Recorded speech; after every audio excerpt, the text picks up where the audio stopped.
मैं डॉक्टर भामा अग्रवाल आपके अपने यूट्यूब चैनल पर आपका स्वागत करती हूँ, अभिनंदन करती हूँ।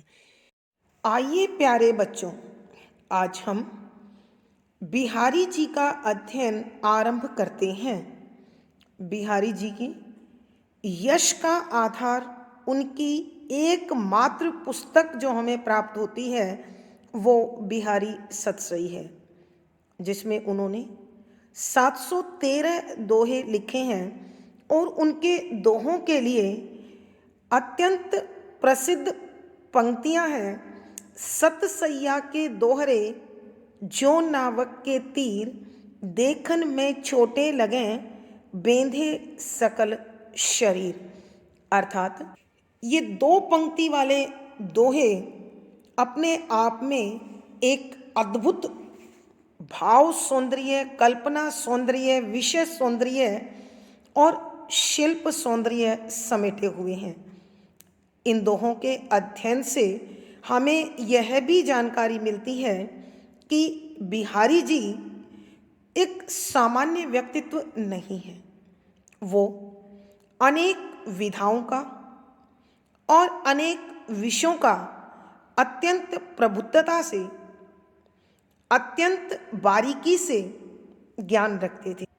इसलिए उनके दोहों में हमें भक्ति, नीति, नायिका भेद निरूपण, श्रृंगार के संयोग तथा वियोग पक्ष, प्रेम, सौंदर्य, विज्ञान, वास्तुशास्त्र, नक्षत्र ज्ञान, रंग योजना आदि न जाने कौन कौन से पहलू हैं जो हम इन दोहों में पढ़ते हैं, समझते हैं और अपने जीवन को एक अलग दिशा देते हैं।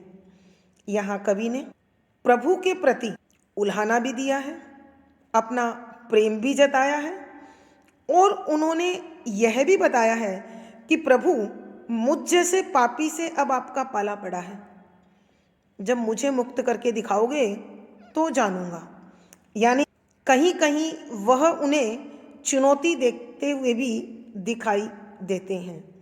साथ ही वो यह भी कहते हैं कि यदि कोई व्यक्ति इस संसार के गुणों को देखता नहीं है, समझता नहीं है, महसूस नहीं करता, तो इसका अभिप्राय यह कतई नहीं है कि संसार में गुण नहीं है। यह संसार अनेक गुणों से भरा हुआ है, अनेक योग्यताओं से भरा हुआ है, लेकिन मनुष्य उन गुणों को केवल इसलिए नहीं देख पाता क्योंकि वह उन्हें समझना चाहता नहीं है अथवा उसे समझ में आते नहीं हैं। ठीक उसी प्रकार जैसे हम इन आँखों से पूरे विश्व को देखते हैं, लेकिन एक आँख दूसरी आँख को नहीं देख सकती। नायिका भेद में उन्होंने शुक्ल अभिसारिका, कृष्ण अभिसारिका के साथ साथ नायिका के हर छोटे से छोटे तत्व को उन्होंने निरूपित किया है। बच्चों, आपको जानकारी होगी कि बिहारी जी महाराज जय सिंह के दरबार में रहने वाले एक कवि मात्र नहीं थे। उन्होंने एक विश्वसनीय सलाहकार, एक उत्तम पथ प्रदर्शक की भूमिका भी इन दोहों के माध्यम से आप पाएंगे कि वो निभा रहे हैं।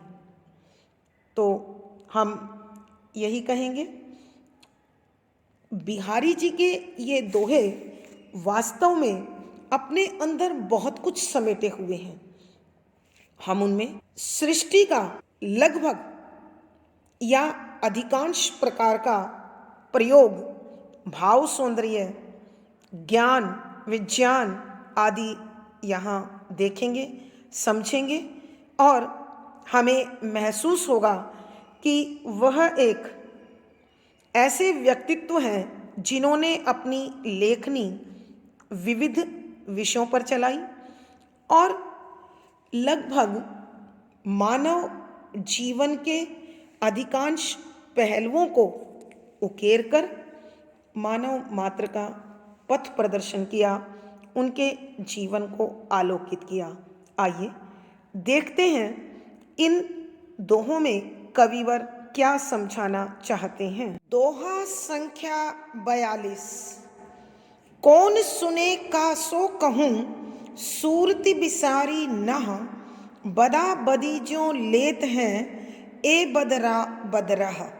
प्रसंग। प्रस्तुत दोहा हमारी हिंदी की पाठ्य पुस्तक मध्यकालीन काव्य कुंज में संकलित रीति सिद्ध कवि बिहारी जी द्वारा रचित एकमात्र ग्रंथ बिहारी सतसई के दोहों से लिया गया है। संदर्भ। इस दोहे की नायिका प्रोषित पति का है। उसके पति विदेश गए हुए हैं और नायिका उनके विरह के कारण अत्यंत दुखी है। वह अपने दुख को अपनी अतरंग सखी के समक्ष प्रकट कर रही है। इसी प्रकार के भावों को कविवर लिखते हैं कि व्याख्या। पहले शब्दों के अर्थ। कौन कौन सुने सुनेगा, यहाँ सुनने का अर्थ है समझना। कासो किस से, कहूँ मैं बताऊँ। सूरती याद, बिसारी भुला देना या भूल जाना, नह प्राण प्रिय पति प्रेमी, बदा बदी होड़ लगाना, शर्त लगाना आगे निकलने के लिए, जो प्राण। इस प्रकार लेत लेने को तत्पर हैं, ए ये बदरा बादल, बद राह रास्ता भूले हुए अर्थात कुमार्गी। यहाँ बादलों को कुमार्गी इसलिए कहा है क्योंकि बादल पृथ्वी की, चातक की और सृष्टि के कल्याण की भावना को लेकर, प्यास बुझाने की भावना को लेकर बरसते हैं, लेकिन नायिका को उनका उद्देश्य ऐसा पवित्र प्रतीत नहीं हो रहा है। यहाँ विरहणी नायिका अपनी अतरंग सखी, अपनी खास सहेली से अपने विरह के दुख का वर्णन करते हुए कहती है कि हे सखी बता, कौन सुने कि मेरी विरह व्यथा को, मेरी वियोग की पीड़ा को भला कौन सुनेगा। अर्थात कौन मेरे मन की दशा को समझ पाएगा। कासो कहूँ, मैं किससे जाकर अपने मन का यह दुख कहूँ, किसको बताऊँ, क्योंकि सूरती बिसारी ना, कि मेरे प्रियतम तो विदेश जाकर मुझे भूल गए हैं। एक वही थे जो मेरा दुख दर्द, मेरी पीड़ा, मेरे कष्ट को समझते थे। अब मुझे कोई मेरे आसपास ऐसा नहीं लगता जो मेरे इस दुख को समझे, बांटे और उसका हल ढूंढे। मैं एक पल के लिए भी उन्हें भूल नहीं पाती हूँ। बदा बदी जो लेत हैं, बदा बदी होड़ लगी हुई है, जो इस प्रकार से, और जो प्राण लेत हैं, लेने को तत्पर हैं, ए ये बदरा बादल, बदराही, बदनियति, बदमार्गी वाले, कुमार्ग पर चलने वाले, कि हे सखी वर्षा हो रही है और वर्षा का ये मौसम अत्यंत लुभावना, मनभावन और प्रेमियों के लिए विशेष तौर से मिलन का होता है। ऐसे में जैसे जैसे बादल बरसते हैं, वैसे वैसे इस लुभावने मौसम में मेरा मन भी अपने प्रियतम से मिलने के लिए और अधिक बेचैन हो जाता है। इसलिए मेरी आँखों से मूसलाधार बरसते हुए बादलों के साथ साथ आंसू भी उसी प्रकार तीव्र गति से, तेज गति से बहने लगते हैं और इसके बाद भी बादल थमने का नाम नहीं लेते। ऐसा लगता है कि इन बादलों ने मेरे प्राण लेने का दृढ़ संकल्प कर रखा हो, मेरे प्राण लेने की ठान रखी हो। एक बार फिर बच्चों हम इसकी व्याख्या कर रहे हैं। नायिका अपनी अतरंग सखी से कहती है कि हे सखी बता, मेरे विरह के इस दुख को भला कौन समझेगा, मैं किससे कहूँ, क्योंकि जो मेरे इस दुख दर्द और पीड़ा को समझने वाले थे वो तो विदेश चले गए हैं और वहाँ जाकर मुझे भूल गए हैं। मैं उनकी याद एक पल के लिए भी नहीं भूल पाती हूँ।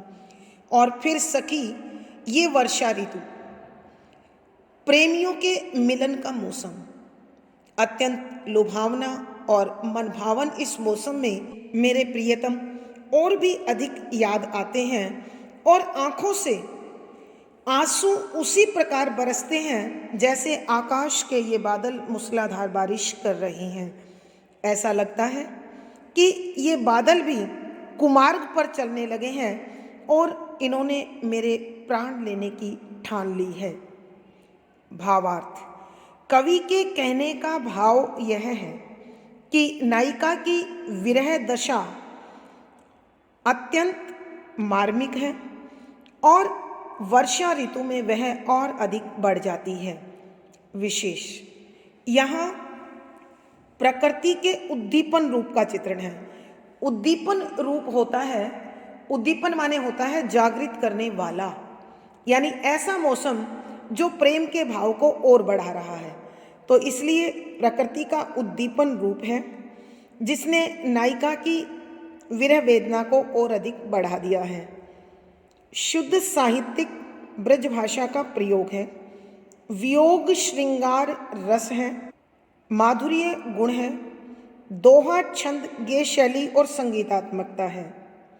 यहाँ अनुप्रास, कौन, प्रश्न, बदरा बदराहा, यमक, जो, उत्प्रेक्षा, यानी इस पद में अनुप्रास, प्रश्न, उत्प्रेक्षा, यमक, संबोधन आदि अलंकारों का सुंदर सटीक प्रयोग हुआ है।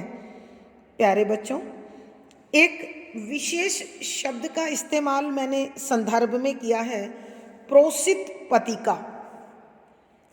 क्या होती है, इसके विषय में समझने की कोशिश कीजिए। हम जब से बिहारी जी को पढ़ रहे हैं, इसमें हमने नायिका के विभिन्न भेदों के विषय में पढ़ा है। हमने जाना है स्वकीय नायिका, परकीय नायिका, कृष्ण अभिसारिका, शुक्ल अभिसारिका और यहाँ प्रोसित पतिका। प्रोसित पतिका, प्रोसित माने होता है भेजा गया है या चला गया है। पति, पतिदेव अथवा प्रीतम का की पत्नी। प्रोसित पतिका का मतलब होता है एक ऐसी नारी जिसका पति विदेश चला गया है और वह उसके विरह में तड़फ रही है। इसके विपरीत जिस स्त्री का पति विदेश से लौटकर आता है उसे हम आगत्य पतिका कहते हैं। दोहा संख्या 43। बैठी रही अति सघन बन, पैठी सदन तन माह, देखी दोपहरी जेठ की, छाहो चाहती छाह। प्रसंग पूर्ववत। संदर्भ, इस दोहे में प्राकृतिक चित्रण के साथ साथ भीषण गर्मी का मौसम और नायिका अपने नायक को अपने पास रोकना चाहती है, उसके हृदय के इन भावों का इसमें सजीव वर्णन हुआ है। क्या कहती है नायिका अपने नायक को, देखिए व्याख्या। पहले शब्दों के अर्थ। बैठी बैठी हुई, रही रहती है, अति अत्यधिक, सघन गहरे वन जंगल में पैठी घुसी हुई है। सदन घर तन शरीर माह अंदर। देखी देखकर दोपहर का समय। जेठ ज्येष्ठ मास जेठ का महीना। की छाहूं छाया। चाहती चाहती है इच्छा करती है। छाह छाया की। यहाँ नायिका अपने नायक से कहती है कि जेठ की दोपहरी है, बहुत अधिक गर्मी है, ऐसे में तो बैठी रही अति सघन वन। कि देखो इस गर्मी के महीने में दोपहर के समय में छाया भी बैठी रही अति सघन वन की बैठी हुई है बहुत गहरे जंगलों के बीच सिमट कर। बच्चों, विशेष तौर से ध्यान देने की बात है दोपहर पर। दोपहर में आप जानते हैं सूरज सीधा सिर पर होता है, और जब सूरज सीधा सिर पे होता है तो छाया बहुत छोटी बनती है। तो उसी भाव को कवि ने बड़े सुंदर शब्दों में चित्रित किया है कि देखो पेड़ों के नीचे छाया भी सिकुड़ कर सिमट कर गर्मी से बचने के लिए गहरे वन में शरण ले चुकी है। पैठी सदन तन छा, और यह पैठी सदन तन मह, और यह सिमट कर छोटी बनकर घर के अंदर घुस आई है। कि इस दोपहरी में तो सब अपने अपने घरों में सिमट कर बंद होकर बैठे हैं। देखी दोपहरी जेठ की कि हे प्रियतम देखो ये जेठ के दोपहर का समय है। इस समय तो इतनी भयंकर गर्मी है, ऐसी भीषण गर्मी है, छाहो चाहती छा, कि ऐसे समय में तो छाया भी छाया ही चाह रही है। नायिका अपने नायक को इस भीषण गर्मी के मौसम में घर से बाहर निकलने देना नहीं चाहती है, और इस छाया का वर्णन करके वो उसे अपने पास रोकना चाहती है। एक बार फिर हम इस पद की व्याख्या करते हैं। नायिका अपने नायक से कहती है कि हे प्रियतम देखो भीषण गर्मी का महीना जेठ का, और ऊपर से दोपहर का समय, ऐसे में तो स्वयं छाया ही गहरे वनों में जाकर सिमट गई है। पैठी सदन तन महा, और यह छाया घरों में घुसकर डरी हुई सिमटी हुई बैठी हुई है। देखी दोपहरी जेठ की कि हे प्रियतम देखो यह जेठ के महीने के दोपहर का समय है। इस समय इतनी भीषण गर्मी होती है कि जिस छाया में लोग शरण लेना चाहते हैं वो छाया खुद गर्मी से तपती हुई, गर्मी से तड़पती हुई कहीं न कहीं शीतल छाया को ढूंढ रही है। बच्चों ध्यान रखिएगा, ये दोपहर का समय है, और दोपहर में सूरज सीधा सिर पे होने के कारण छाया हमें छोटी सिमटी हुई सिकुड़ी हुई दिखाई देती है। इसके विपरीत सुबह और शाम परछाई लंबी बनती है। यहाँ नायिका का अभिप्राय नायक को अपने पास रोकना है, और इस रोकने के लिए वह उसे जेठ की दोपहरी के विषय में समझाकर रोकना चाहती है। भावार्थ, कवि के कहने का भाव यह है कि जेठ के महीने में अत्यधिक गर्मी होने के कारण लोग प्राय छाया में अथवा घरों में रहना पसंद करते हैं। विशेष यहाँ जेठ की दोपहरी का सुंदर चित्रण किया गया है, और साथ ही नायिका के मनोभावों को भी उकेरा गया है। शुद्ध साहित्यिक ब्रज भाषा का प्रयोग है। संयोग श्रृंगार रस माधुर्य गुण है। दोहा छंद गेय शैली और संगीतात्मकता है। इस पद में छाया बैठी हुई है, घर में घुस आई है, चाह रही है, ढूंढ रही है, मानवीकरण अलंकार है। अनुप्रास, हेतु उत्प्रेक्षा, देखी संबोधन, यानी इस पद में अनुप्रास, मानवीकरण, हेतु उत्प्रेक्षा, संबोधन आदि अलंकारों का सुंदर सटीक प्रयोग हुआ है। दोहा संख्या 44। ओंधाई शीशी सुलखी विरह बरणी बिलतात, बीच ही सूखी गुलाब गो छीटो छुई न गाथ।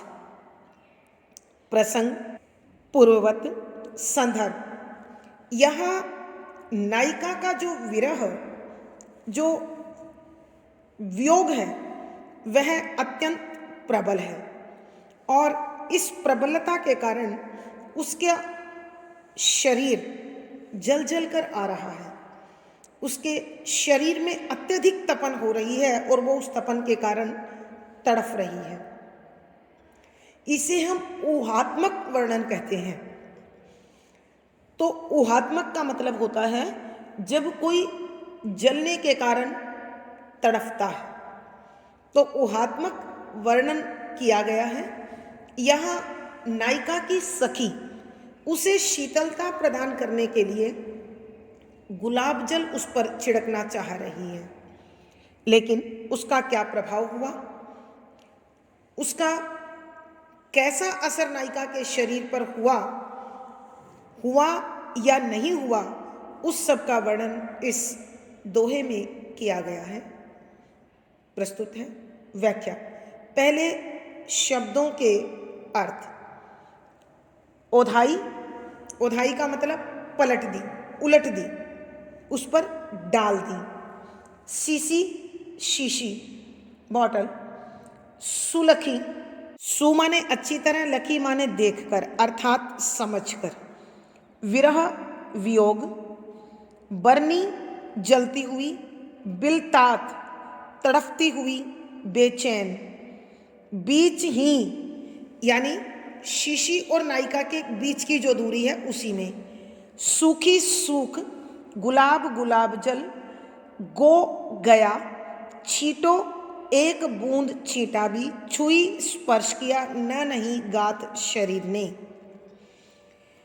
यहाँ नायिका की सखी अपनी दूसरी सहेली से नायिका के विरह का वर्णन करते हुए कहते हैं कि हे सखी देख, हमारी नायिका तो अपने नायक के वियोग में इस प्रकार तड़फ रही है, इस प्रकार जल रही है कि मानो उसके शरीर से लपटें निकल रही हूँ। मैंने उसे शीतलता प्रदान करने के लिए ओंधाई शीशी कि गुलाब जल की पूरी शीशी उस पर पलट दी। सुलखी विरह वर्णी विरतात, कि जब मैंने यह देखा कि वह विरह की आग की लपटों से घिरी हुई तड़फ रही है, लेकिन जानती हो सखी क्या हुआ? बीच ही सूखी गुलाब गो, कि वह गुलाब जल की शीशी पलटते ही बीच में ही पूरी की पूरी सूख गई। पूरा का पूरा गुलाब जल उसके शरीर तक पहुंचने से पहले ही सूख गया। छीटो छुई न गात, कि उस गुलाब जल का एक भी छींटा नायिका के शरीर को छू नहीं पाया और वो भाप बनकर आकाश में उड़ गया। एक बार फिर बच्चों इसकी व्याख्या करते हैं। नायिका की सखी अपनी दूसरी सखी से नायक के विरह में तड़फती हुई नायिका के विरह का वर्णन करते हुए कहती है कि हे सखी देख, हमारी नायिका तो विरह में इस प्रकार तड़फ रही है कि उसका पूरा बदन जलने लगा है। जब मैंने उसको इस प्रकार तड़फते हुए देखा तो उस पर गुलाब जल की पूरी शीशी पलट दी, उलट दी। लेकिन सुलखी विरह वर्णी बिलतात, कि वह विरह की आग में इस प्रकार तड़फ रही थी, इस प्रकार जल रही थी कि बीच ही सूखी गुलाब को, कि उसके शरीर पर गिरने से पहले ही गुलाब जल बीच में ही सूख गया। छीटो छुई नगात कि उस गुलाब जल की एक भी बूंद उसके शरीर को स्पर्श नहीं कर पाई, छू नहीं पाई। अर्थात कहने का भाव यह है कि नायिका की विरह की आग इतनी अधिक तीव्र है कि यह गुलाब जल उसके शरीर को छूने से पहले भाप बनकर आकाश में उड़ गया और उसे इस गुलाब जल का कोई लाभ प्राप्त नहीं हुआ। भावार्थ, कवि के कहने का भाव यह है कि नायिका का विरह अत्यंत प्रचंड अवस्था में है। विशेष यहाँ नायिका के विरह का शास्त्रीय वर्णन है, शुद्ध साहित्यिक ब्रज भाषा का प्रयोग है, वियोग श्रृंगार रस है, माधुर्य गुण है, गे शैली संगीतात्मकता है, दोहा छंद है। यहाँ पर अनुप्रास, विरहबरनी रूपक, अतिशयोक्ति अलंकार का भी यहाँ सुंदर सटीक प्रयोग हुआ है। दोहा संख्या 45। जिन दिन देखे वे कुसुम, गई सु बीती बहार, अब अली रही गुलाब में, अपत कंटीली डार। प्रसंग पूर्ववत। संदर्भ, यहाँ कविवर अन्योक्ति का प्रयोग करते हुए इस एक दोहे के माध्यम से दो अर्थ प्रस्तुत कर रही हैं।